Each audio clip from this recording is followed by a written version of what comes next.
Assalamu alaikum, урматтуу Бишкек кабар YouTube каналынын катталуучулары. Амансыздарбы?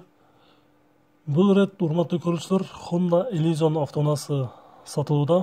Тез арада срочно сатылат.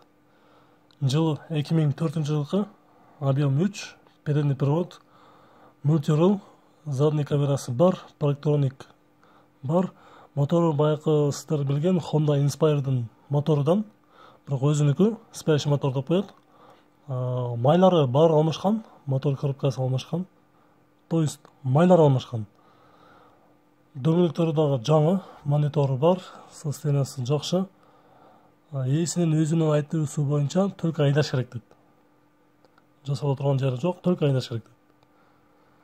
Бул автоунаанын ээсинин номерин биз аягында описанияга калтырабыз. Биз ага чейин сиздерге салонун көрсөтөлү.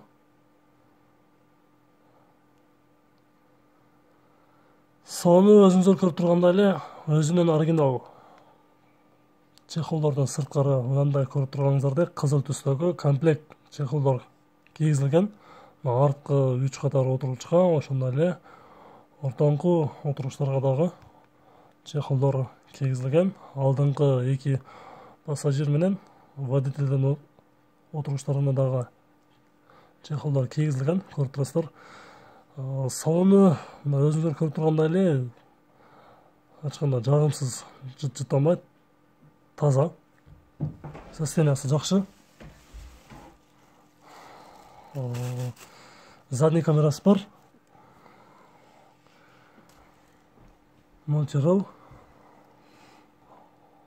Төмөндө сиздерге айтып кеткендей эле, задний камерасы бар, монитору бар, состояниясы жакшы дейт. Азыр эми артына өтүп бир багажын да көрүп коелу. Багажы кандай болду экен, тазабы, бир жерине сынган, сынык жерлери жокпу деген суроолор болсо, көрүп алсаңыздар болот.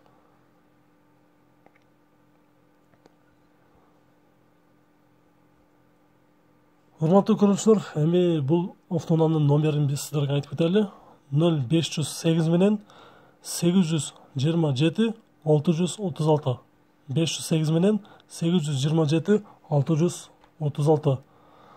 Азыркы учурда машина балыкчыда. Кайсы жакта экен деп сураган болсоңуздар, азыркы учурда Скөл облусуна караштуу Балыкчы шаарында. Дагы бир жолу айтып кетейин, $7200 срочно болгондугу үчүн 7000ге берем дейт. Номерге чалыңыздар дагы сүйлөшүп көрүңүздөр. Эгерде сиздерде дагы ушул сыяктуу сатам же срочно тез арада сатыш керек эле деген автоунааңыздар же үйүңүздөр болсо, бизге WhatsApp аркылуу ошондой эле түз байланышка чыгып рекламаңыздарды берсеңиздер болот. Арзан баада чыгарып беребиз. Номерибиз 771 55 17 96.